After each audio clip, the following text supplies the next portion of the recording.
Thank you, Senator Klobuchar. Senator Tillis. Mr. Chair, I'll defer to Senator Cotton, follow him. Senator Cotton. Thank you. So magnanimous of you, Senator Tillis. Appreciate it. Mr. Dellinger, you stated on December 16th, 2019, that independent groups cannot, quote, engage in hate speech at federally funded schools without violating federal civil rights laws. What is hate speech? Well, Senator, I believe hate speech is speech directed at a particular ethnic group or nationality intended to intimidate. We do not, prosecute speech lightly. It never should. Prosecution should be focused on actions, but I do think there are certain instances where speech is directed at a racial or ethnic minority with the intent to intimidate. And you think that violates our Constitution and federal civil rights laws?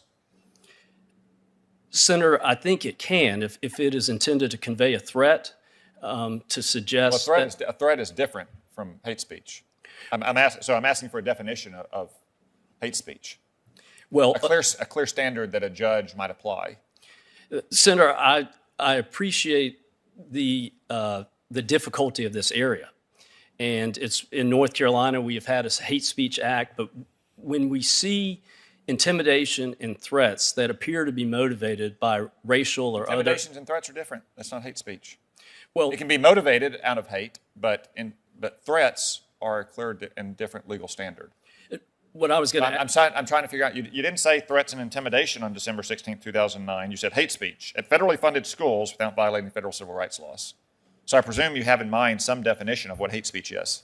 Well, Senator, I think I had in mind what has been in statutes. And the statutes I'm most familiar with, usually ethnic intimidation will convey an enhanced or might have an enhanced penalty to it. I think prosecutors have to be very careful in this area. I completely understand the First Amendment concerns, and I share them. But I do think whether it's the General Assembly in North Carolina or Congress has been willing to say that for certain types of intimidation or threats that seem to be motivated by racial or other impermissible animus, there can be an enhanced penalty. Does the Constitution allow the government to treat any American differently based on his or her skin color? It depends on what is being treated. If it is identified discrimination based on race or gender or sexual orientation, then under the Constitution, under Supreme Court precedents, that those characteristics can be considered in remedying that identified discrimination. For a specific institution to remedy specific past discrimination? Well, that has been established before a court, and there's going to be a remedial effort to deal with it. That's my understanding, Senator. But in other instances, the government must, of course, treat all citizens equally, irrespective of their race. Well, Senator, that is going to be defined by the Supreme Court. I recognize there are a number of areas where neutrality is the best approach. You think about the Texas top 10% plan or raising the minimum wage. There are a number of areas where you may be able to address disparate historic treatment in a race or gender neutral way. Do you agree with Dr. Martin Luther King Jr. that we should judge people by the content of their character and not the color of their skin? Yes. Let's turn to a couple Supreme Court decisions. You've voiced your support repeatedly for Roe v. Wade. You believe that Roe v. Wade was correctly decided? I do, Senator. Do you believe that D.C. versus Heller was correctly decided? I certainly, there has been a range of views about the first one was very easy. The second one is not so easy. No, what I was going to say applies to both, which is there has been a range of discussion and disputation about both decisions. So Roe v. Wade was very easy for you to say correctly decided. Why is D.C. versus Heller not so easy? Probably because you disagree with Heller, right? Well, sir, they're both the law of the land. With Casey, no, they're the law. Well, I was not up for a judge, right? Not up to be a judge, right? The office you're up for literally has policy in its title. I bet I could ask Judge Williams if he thought Marbury v.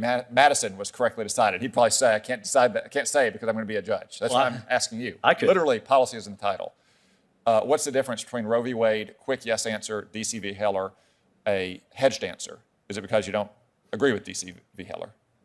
No, I might have, if I was a justice of the Supreme Court, which I will not be, I might have voted with the minority in that case, but that's not relevant to the position I've been nominated for. Actually, it's very relevant. You're going to be reviewing all these judges. I bet you're going to try to find judges who share your views on DC v. Heller and the Second Amendment. Anyway, my time's expired. Senator Tillis was very generous. We've got a vote to go to as well, so I'll yield back. We recognize Senator Hawley. Thank you, Mr. Chairman. Congratulations to all the nominees. Thanks for being here. Mr. Dellinger, I'd like to start with you, if I could. The office that you are being nominated for, Office of Legal Policy, is a very important one, obviously, at the Department of Justice, one with a long and proud tradition. It will play an important role in the vetting and nomination of judicial nominees, or at least it has traditionally. So I want to ask you some questions about the court, starting with the current member of the court about whom you've had relatively a lot to say. Some of what you said, frankly, surprises me, and I want to give you an opportunity to clarify the record here. I'm talking about Justice Clarence Thomas. When you were in law school, you wrote an attack on Justice Thomas, saying that before he even took his seat on the United States Supreme Court, he was illegitimate. You said using the word justice with regard to Clarence Thomas was an oxymoron, and that his decisions would never have any legitimacy. That's quite a series of charges to make against a man like Justice Thomas, who's now stood on the court for quite a length of time. He's faced quite a lot in his life, I think. His life story is well known. His unique position on the court is well known. So let me just give you an opportunity here to address these very serious accusations. Do you regard Justice Thomas as an illegitimate member of the United States Supreme Court? I do not, Senator Hawley. Do you regard his opinions as illegitimate? I do not. Would you want to clarify your views now and what has changed since you authored those attacks on Justice Thomas? Well, thank you, Senator Hawley. We shared the same law school, and I wrote those comments in law school approximately 30 years ago at a time of a contentious and momentous nomination and confirmation hearing. A lot of time has passed. I certainly acknowledged immediately the outcome of that. Justice Thomas was granted a lifetime appointment. I recognize his service on the court. I recognize the historic nature of his service on the court as the second African-American justice. I recognize that he has been an important figure in the law, and I have the highest regard for the United States Supreme Court, for the justices who are confirmed to lifetime appointments, and I've recognized that throughout his time on the court. Good. So in other words, it sounds like to me what I hear you saying is that you would retract these comments and regret that you made them those years ago. Right. I can't turn back time. And again, those comments were made 30 years ago when I was a student. They do not reflect my recognition of his service on the court and the importance of his service on the court. Good, very good. Let me ask you about some other comments you've made about various Supreme Court cases. You've been a pretty fierce critic of the Supreme Court's cases, recent cases regarding election integrity. You said that conservatives on the Supreme Court are a major barrier to your view of what ought to happen with election rules in this country. You've criticized the Crawford case, which was written by Justice Stevens, by the way, not a notable conservative, the Rucho case, RNC versus DNC, the McCutcheon case, Citizens United, the McDonald case, the Kelly case. Given your stance on these, I assume you're probably also a critic of the recent Brnovich case. Am I to take from this that you will be an advocate for appointing judges and justices who will seek to overturn these decisions?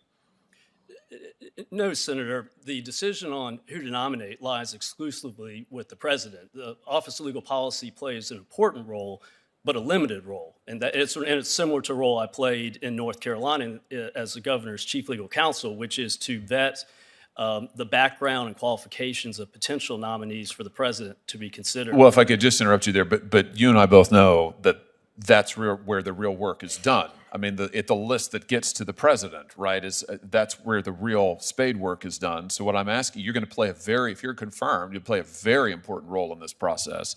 You've been very outspoken and very critical about all of these cases. And you've been very fiercely critical of those who, on the Republican side of the aisle, who have fought for election integrity and of the United States Supreme Court. So let's come back to this again. Will you be an advocate for appointing judges and justices who will seek to overturn these decisions, the McCutcheon case, Citizens United, the McDonald case, the Crawford case? Senator, I recognize all of those cases as the law of the land. And I will say, Senator, that I do think in the area of public corruption, But I'm sorry to interrupt you. We have a really short timer. My time's almost over. What I'm asking you to think is, do you advocate that they be overturned? I understand you recognize them as the law of the land. Of course they are. They're controlling precedent. But the Supreme Court can revise its own precedent, as we know. So you're going to have an important advisory role. Will you advocate for judges and justices who will seek to limit and overturn these cases that you've criticized so fiercely? Senator, I will not be an advocate in the role that I hope to be confirmed for. My time has expired. I'll have some more questions for you for the record. Thank you, Mr. Dellinger. Thank you, Mr. Chairman. Thank you, Senator.